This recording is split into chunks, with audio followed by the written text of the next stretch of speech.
സിറാത്തും മുസ്തഖീം, അള്ളാഹുവിന്റെ കിതാബും സുന്നത്തും അത് മുറുകെ പിടിച്ച് ജീവിക്കുക. ഇതിലേക്ക് ക്ഷണിക്കാനാണ് ഞങ്ങൾ വന്നത്. കിതാബ് സുന്നത്ത്, ഇതാണ് പുത്തൻവാദികളായി വന്നിട്ടുള്ള കക്ഷികൾ, മിക്ക കക്ഷികളും ഉന്നയിച്ചിട്ടുള്ള വാദം. ഇപ്പൊ നമ്മുടെ കാലത്ത്, വർത്തമാനകാലത്ത് കേരളത്തിലുള്ള വിദ്യാർത്ഥിന്റെ പ്രസ്ഥാനക്കാരും കിതാബ് സുന്നത്തിലേക്ക് ക്ഷണിക്കാൻ വരുന്നവർ, കിതാബും സുന്നത്തും അനുസരിച്ച് ജീവിക്കാൻ വേണ്ടി ആഹ്വാനം ചെയ്യുന്നവർ. ഖുർആനും സുന്നത്തും ഒറ്റയ്ക്ക് പറഞ്ഞാൽ വേഗം തിരിയല്ലോ.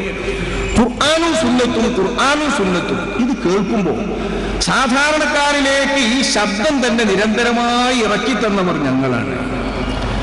ഖുർആൻ പഠിക്കാൻ വേണ്ടി ഒരുക്കി തന്നവർ ഞങ്ങളാണ്. ഖുർആൻ പഠിപ്പിക്കാൻ വേണ്ടി മുതിർന്നവർ ഞങ്ങളാണ്. ഖുർആൻ നിങ്ങൾക്ക് ഇതുവരെ പണ്ഡിതന്മാർ പഠിപ്പിച്ചിട്ടില്ല, നിങ്ങളെ പഠിപ്പിക്കാറുമില്ല, നിങ്ങളെ പഠിക്കാൻ ആഹ്വാനം ചെയ്യാറുമില്ല. സുന്നത്തിന്റെ പാഠങ്ങൾ നിങ്ങൾക്ക് പണ്ഡിതന്മാർ നൽകാറില്ല. ഖുർആനും സുന്നത്തും വിട്ട് ഏതൊക്കെയോ ഇമാമിയങ്ങളുടെ ഉദ്ധരണികളും ഇമാമുകളുടെ കിതാബുകളും ഇമാമുകളുടെ അഹ്കാമുകളും വിധികളും, ഇതാണ് നിങ്ങൾ ഇന്നുവരെ വയലു കേട്ടത്, ഉറുദു കേട്ടത്, പ്രസംഗങ്ങളിൽ കേട്ടത്, മാസികകളിൽ വായിച്ചത്, ഫത്വാകളിൽ ഉദ്ധരിച്ചത്. ഇവിടെ നിന്ന് വിട്ട് ഖുർആനും സുന്നത്തും, ഖുർആനും സുന്നത്തും എന്ന് നിരന്തരം കേൾക്കാൻ തുടങ്ങിയത് ഞങ്ങളുടെ ഈ പ്രസ്ഥാനം വന്ന ശേഷമല്ലേ? ഇസ്ലാഹി പ്രസ്ഥാനം അല്ലെങ്കിൽ നവോത്ഥാന പ്രസ്ഥാനം, ഈ പ്രസ്ഥാനം വന്ന ശേഷമാണ് ഖുർആനും സുന്നത്തും എന്ന് നിങ്ങൾ കേൾക്കുന്നത്. ഇപ്പൊ ഖുർആനും സുന്നത്തിലേക്ക് ക്ഷണിക്കാൻ വന്നവർ ഞങ്ങൾ. അള്ളാഹുവിന്റെ റസൂലാകട്ടെ ഈ സമൂഹത്തിന് വേണ്ടി ഒഴിച്ചിട്ടിരിക്കുന്നത് ഖുർആനും സുന്നത്തും. ഈ ഖുർആനും സുന്നത്തിലേക്ക് പിടിച്ചു നിന്നാൽ പിഴക്കുകയില്ലെന്ന് നബി തങ്ങൾ തന്നെ പ്രത്യേകം പറഞ്ഞ ഖുർആൻ സുന്നത്തിലേക്ക് നിങ്ങൾ ഒന്നിച്ചു വരികയും മറ്റാരും പിഴക്കാം, ഒരാളും പ്രമാണമല്ല. ഇത് കേൾക്കുമ്പോൾ ഒരുവിധം കാലിയായ മനസ്സുകളിലൊക്കെ വല്ലാതെ ശരിയായിട്ടുള്ള മരുന്ന് കിട്ടിയിട്ടില്ലാത്ത മുഴുവൻ മനസ്സുകളിലും അങ്കലാപ്പുണ്ടാവും. ശരിയെന്നല്ലേ എന്ന് ചിന്തയും വരും. ഖുർആനും സുന്നത്തും എന്ന് കേൾക്കുന്നത് നമ്മൾ അങ്ങനെ തന്നെയാണല്ലോ. വസ്തുതി മനസ്സിലാക്കും. ഒരൊറ്റ വയലില് ഇതുവരെ പറഞ്ഞിരുന്ന വയലന്മാര് ഖുർആനും സുന്നത്തും ആയത്തൊക്കെ ഓരോങ്കിലും ഖുർആന് സുന്നത്ത് മുറുകെ പിടിച്ചോളിയെന്ന് സാധാരണ പറയാറില്ലല്ലോ. ഈ ശബ്ദം മുഴങ്ങാൻ തുടങ്ങിയത്, ഖുർആനും സുന്നത്തും എന്ന ശബ്ദം മുഴങ്ങാൻ തുടങ്ങിയത് ഇസ്ലാഹി പ്രസ്ഥാനക്കാർ എന്ന് സ്വയം പരിചയപ്പെടുത്തിയ വിഭാഗം വന്നിടത്ത് മുമ്പോട്ടാണ്. ഇപ്പൊ ഖുർആൻ സുന്നത്തും മുറുകെ പിടിക്കുക, മറ്റൊരാളുടെ വാക്കും പ്രമാണമല്ല. ആരും പിഴക്കാം, എല്ലാവരും പിഴക്കാം, ഖുർആനും സുന്നത്തും പിഴക്കില്ല. ഇത് പറഞ്ഞാൽ തിരിയാത്തവരാരാ? 75 കൊല്ലം കൊണ്ട് ഞങ്ങളുടെ പ്രസ്ഥാനം എന്ത് നേടിയെന്ന് ചോദിച്ചാൽ ഇതാണ് നേടിയത് എന്ന് തുറന്നു പറയാനും ഈ വിഭാഗത്തിന് ഇപ്പൊ നല്ല സന്തോഷം. എഴുതുന്ന ഒക്കെതാ ഞങ്ങളാകെ നേടിയത് ഖുർആനും സുന്നത്ത് എന്ന് പറഞ്ഞപ്പോൾ മനുഷ്യന് തിരിയാൻ തുടങ്ങി. ഖുർആൻ സുന്നത്തിലേക്ക് ജനങ്ങളെ ക്ഷണിച്ചത് ഞങ്ങളാണ്. ഖുർആൻ സുന്നത്ത് എന്ന ശബ്ദമുണ്ടാക്കിയത് ഞങ്ങളാണ്. ഖുർആൻ ക്ലാസ്, ഖുർആൻ പഠനം, ഖുർആൻ പഠിപ്പിക്കുക, ഇതൊക്കെ ആരാണ് ഉപയോഗിച്ചത്? ഇതൊക്കെ ഞങ്ങൾ പഠിപ്പിച്ചതാണ്. ഞങ്ങൾ പറഞ്ഞു വന്ന വഴിയെ പിന്നെ നിങ്ങൾ ഇങ്ങനെ ഖുർആൻ പഠിപ്പിക്കാൻ തുടങ്ങി. ഖുർആൻ സ്റ്റഡി സെന്ററുകൾ തുടങ്ങി, ഖുർആൻ പഠിപ്പിക്കുന്ന ക്ലാസുകൾ തുടങ്ങി. ഇപ്പൊ ഖുർആനിന്റെ ആളുകൾ ഞങ്ങൾ, സുന്നത്തിന് ആഹ്വാനം ചെയ്തവർ ഞങ്ങൾ. ഇത് കേട്ടാൽ ഒരുപാട് മനസ്സുകളിലേക്ക് ഓടും, ശരിയെന്നെ ഇതൊരു ശരിയെന്നെ. ഖുർആനും സുന്നത്തും എന്ന് പറഞ്ഞാൽ അവർ പറഞ്ഞിട്ടില്ലാണ്. ഖുർആൻ സുന്നത്തിന്റെ പ്രമാണം അനുസരിച്ചാണ് ആരുടെ വാക്കും സ്വീകരിക്കാൻ പറ്റൂ. കേട്ടാൽ ഇത് നല്ല മധുരമുള്ള വാക്ക് തന്നെയാണ്. ഖുർആനും സുന്നത്തിന് അനുകൂലിച്ചാലല്ലേ ഏത് ഹോജ പറഞ്ഞാലും സ്വീകരിക്കാൻ പറ്റൂ. ഖുർആനും സുന്നത്തിന് വിരുദ്ധമാണോ അത് തള്ളണം, ആര് പറഞ്ഞാലും തള്ളണം. ഖുർആനും സുന്നത്തും അല്ലാത്തത് മുഴുവൻ തള്ളണം. യോജിച്ചതാണെങ്കിൽ ആര് പറഞ്ഞാലും എടുക്കുക. ശരിയല്ലേ? എല്ലാവരും പെട്ടെന്ന് മനസ്സിലാക്കുന്ന വാക്ക്. അതിൽ കുടുങ്ങിപ്പോകും സാധാരണ ജനങ്ങൾ. ഖുർആനും സുന്നത്തും എന്ന് പറയും. ഇനി ഏത് സുന്നിയാണെങ്കിലും ശരി, ഇവിടെ ഒരു ചെറിയ ഇണക്കം. ഖുർആന് പറ്റൂല എന്നറിയാനോ, സുന്നത്ത് പറ്റൂല എന്നറിയാനോ, ആ കൂട്ടത്തിൽ വേറെ ഒന്ന് കൂട്ടിച്ചേർക്കാനോ എന്ന് പറഞ്ഞാൽ ഒരു വസ്വാസ് ഒരുവിധം ആളുകൾക്കൊക്കെ ഉണ്ട്. ഈ വസ്വാസ് തന്നെയാണ് എന്റെ വിശ്വാസികളെ നാശത്തിന് ഹേതു. ഈ വസ്വാസാണ് നമ്മുടെ നാശത്തിന്റെ പടുകുഴിയിൽ എത്തിക്കുക. ഇവിടെ നമ്മൾ സിറാത്തുൽ മുസ്തഖീമിൽ നിന്നും ഈ വാദം നമ്മൾ തിരിച്ചും ഏറ്റവും മോശമായ ഒരവസ്ഥയിലേക്കും പടുകുണ്ടിലേക്കും കൊണ്ടുപോയിടും. കേൾക്കാൻ നല്ല രസമുള്ളത് പട്ടിൽ പൊതിഞ്ഞ പാഷാണം. പട്ടിൽ പൊതിഞ്ഞ പാഷാണെന്ന് പറയാറില്ലേ? സാധാരണ കേൾക്കുന്ന ഉദാഹരണമാണ്, അർത്ഥവത്തായ ഉദാഹരണമാണിത്. ഈ കാര്യത്തിൽ പട്ടിൽ പൊതിഞ്ഞ പാഷാണമാണ് വാസ്തവത്തിൽ ഈ വാക്കുകൾക്കുള്ളിലുള്ളത്. ഖുർആനും സുന്നത്തും കേൾക്കാൻ സുഖം. ഖുർആനും സുന്നത്തുമാണ് പിഴക്കാത്ത പ്രമാണങ്ങൾ എല്ലാവരും അംഗീകരിക്കുന്നത്. ഖുർആനും സുന്നത്തിനും അനുയോജ്യമായതേ സ്വീകരിച്ചൂടൂ, അതിന് വിരുദ്ധമായത് തള്ളണം.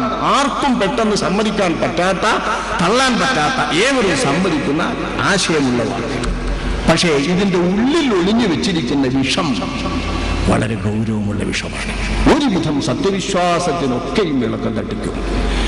ഇതുകൊണ്ട് തന്നെ ഈ മുദ്രാവാക്യവുമായി വന്ന വിഭാഗം ഈ പാഷാണം കൊണ്ടുണ്ടാക്കി തീർത്തിരിക്കുന്നത് നല്ലൊരു പാഷണ്ഡന്മാരുടെ തലമുറ, മതവിരുദ്ധന്മാർ, യുക്തിവാദികൾ, നിഷേധികളുടെ ഒരു തലമുറ, എന്തും ചോദ്യം ചെയ്യുന്ന നിഷേധമുള്ള ഒരു തലമുറ സൃഷ്ടിക്കുവാനാണ്.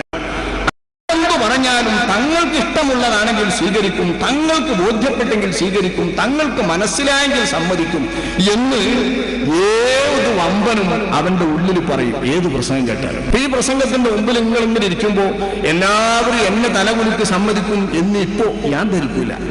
ഒരു പ്രാസംഗികനും ഇപ്പൊ ധരിക്കും.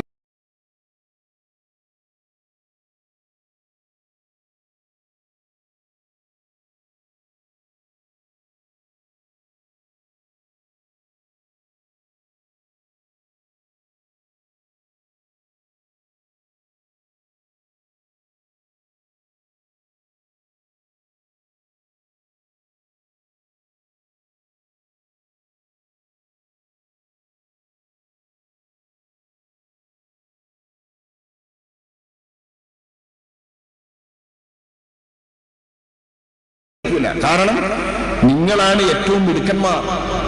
പ്രസംഗകരെ തിരുത്തുന്നവരും പ്രസംഗകരെ സമ്മതിപ്പിക്കുന്നവരും പ്രസംഗങ്ങൾ കേൾക്കുന്നവരും എല്ലാം നിങ്ങൾ. പ്രസംഗത്തിൽ നിന്ന് പഠിക്കുന്നതും നിങ്ങൾ, പ്രസംഗത്തെ തിരുത്തുന്നതും നിങ്ങൾ, പ്രസംഗത്തെ വിലയിരുത്തുന്നതും നിങ്ങൾ, പ്രസംഗത്തെ സ്വീകരിക്കുന്നതും നിങ്ങൾ, പ്രസംഗത്തെ തള്ളുന്നതും നിങ്ങൾ. എല്ലാത്തിനും കഴിവുള്ളവരിപ്പോ ശ്രോതാക്കളാണ്. ഈ ശ്രോതാക്കളെ ഈ ഒരു പരുവത്തിലേക്ക് എത്തിച്ചാൽ കേൾക്കാൻ സുഖ സ്വാതന്ത്ര്യമല്ലേ തരുന്നത്. എല്ലാവർക്കും സ്വാതന്ത്ര്യം, പ്രാസംഗികനെ തള്ളാനും കൊള്ളാനും.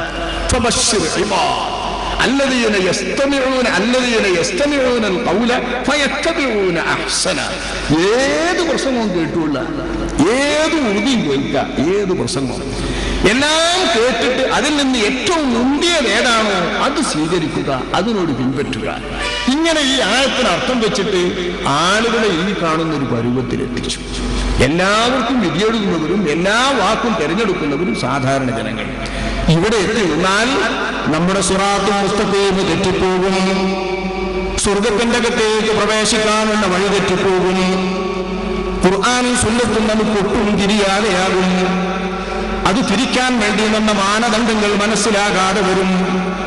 അതിന് പ്രമാണമായി നാം സ്വീകരിക്കേണ്ട വഴി ഏതാണോ, പ്രമാണങ്ങൾ ഏതാണോ, അതൊക്കെ പിന്നിരയിലേക്ക് തള്ളപ്പെടും. ഒടുവിൽ മതനിഷേധം വന്നെത്തും, യുക്തിവാദം മനസ്സിൽ സ്ഥാനം പിടിക്കും. തീർത്തും ഒരു നിഷേധം, എന്തിനോടും നിഷേധം, അത് സത്യത്തോടുമുള്ള നിഷേധമായി വളരാൻ പാകത്തിൽ നമ്മുടെ ഹൃദയത്തിന്റെ അകത്ത് മുട്ടിടുന്നു. അവസാനം യുക്തിവാദികളായി, മതത്തിന്റെ പേരിൽ ഒരു യുക്തിവാദികളായി നമ്മൾ സാധാരണക്കാരൊക്കെയും മാറും.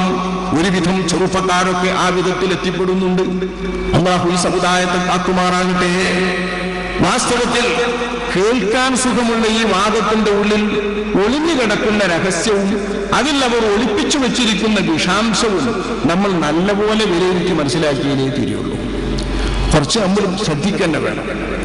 ഖുർആൻ വേണ്ടെന്ന് ഇവിടെ ഒരു മുസ്ലിമും പറയില്ല.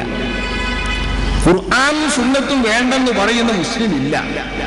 പക്ഷെ ഖുർആനും സുന്നത്തും അഷ്റഫുൽ ഖൽഖ് സ്വല്ലല്ലാഹു അലൈഹി വസല്ലം പദങ്ങൾ പിടിച്ചു നിൽക്കാൻ പറഞ്ഞത് എങ്ങനെയാണ്? അല്ലാഹുവിന്റെ റസൂൽ സ്വഹാബത്തിലേക്ക് ഖുർആൻ പഠിപ്പിച്ചത് എങ്ങനെയാണ്? സ്വഹാബത്ത് നബിയിൽ നിന്ന് ഖുർആൻ പഠിച്ചത് ഏത് രീതിയിലാണ്? ആ രീതിയിൽ മാത്രം പഠിച്ചെങ്കിലേ ഖുർആൻ പഠിക്കൂ. അപ്പോൾ മാത്രമേ ഖുർആനെ പിടിക്കാൻ കഴിയൂ. സുന്നത്ത് അല്ലാഹുവിന്റെ റസൂലിൽ നിന്ന് സ്വഹാബത്ത് എങ്ങനെയാണ് സ്വീകരിച്ചത്? ആ സുന്നത്ത് പഠിക്കാൻ സ്വഹാബത്ത് നബിയിൽ നിന്ന് പഠിച്ചതുപോലെ പഠിക്കാൻ പറ്റൂ. അപ്പോഴേ സുന്നത്ത് പിടിക്കാനും പറ്റും.